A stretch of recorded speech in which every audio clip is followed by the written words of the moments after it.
स्वागत है आप सभी का एक बार फिर से। दोस्तों, अगर आप अपने जीवन में कुछ नया जानना चाहते हैं तो चैनल को सब्सक्राइब जरूर कीजिएगा। आइए वीडियो शुरू करते हैं। भगवान शंकर के 12 ज्योतिर्लिंग देश के अलग अलग भागों में स्थापित हैं।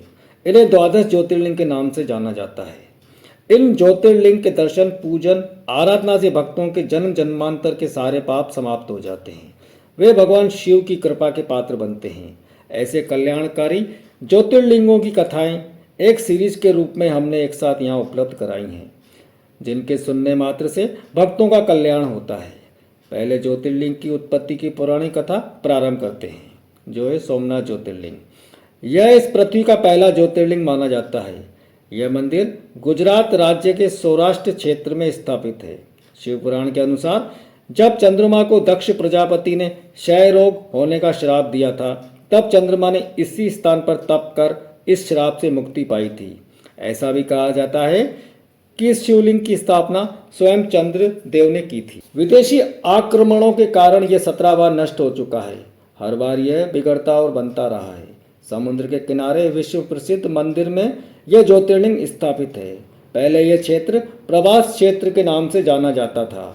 यहीं भगवान श्री कृष्ण ने जरा नामक व्याध के बाण को निमित्त बनाकर अपनी लीला का संवरण किया था। इस ज्योतिर्लिंग की कथा का पुराणों में इस प्रकार से वर्णन है।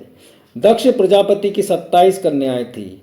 उन सभी का विवाह चंद्रदेव के साथ हुआ था, किंतु चंद्रदेव का समस्त अनुराग व प्रेम केवल रोहिणी के प्रति ही रहता था।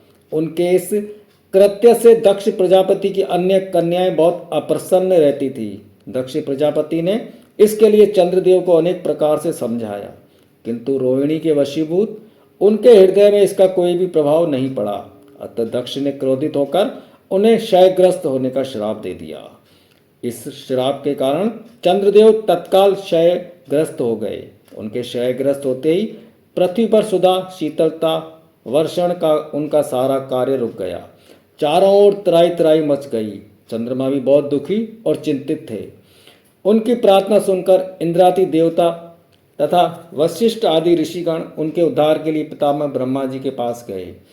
सारी बातों को सुनकर ब्रह्मा जी ने कहा, चंद्रमा अपने श्राप विमोचन के लिए अन्य देवताओं के साथ पवित्र प्रभास क्षेत्र में जाकर मृत्युंजय भगवान शिव की आराधना करें। उनकी कृपा से अवश्य ही इनका श्राप नष्ट हो जाएगा और वे रोग मुक्त हो जाएंगे। उनके कहे अनुसार चंद्रदेव ने मृत्युंजय भगवान की आराधना का सारा कार्य किया।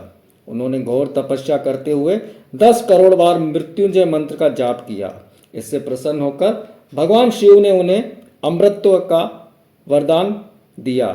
उन्होंने कहा, चंद्रदेव, तुम शोक न करो, मेरे वर से तुम्हारा श्राप मोचन तो होगा ही, साथ ही साथ प्रजापति दक्ष के वचनों की रक्षा भी हो जाएगी।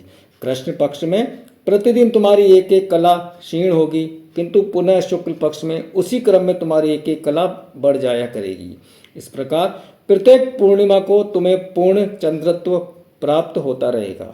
चंद्रमा को मिलने वाले उस वरदान से सारे लोगों के प्राणी प्रसन्न हो उठे। सुधाकर चंद्रदेव पुनः 10 दिशाओं में सुधा वर्षण का कार्य पूर्ववत करने लगे। श्राप मुक्त होकर चंद्रदेव ने देवताओं के साथ मिलकर भगवान शिव से प्रार्थना की कि आप माता पार्वती के साथ सदा के लिए प्राणियों के उद्धार के लिए यहाँ निवास करें।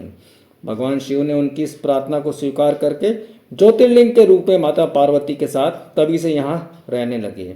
प्रभास क्षेत्र में स्थित इस सोमनाथ ज्योतिर्लिंग की महिमा महाभारत, श्रीमद् भागवत तथा स्कंद पुराण आदि में विस्तार से बताई गई है। चंद्रमा का एक नाम सोम भी है। उन्होंने भगवान शिव को ही अपना नाथ स्वामी मानकर यहाँ तपस्या की थी। अतः इस ज्योतिर्लिंग को सोमनाथ कहा जाता है।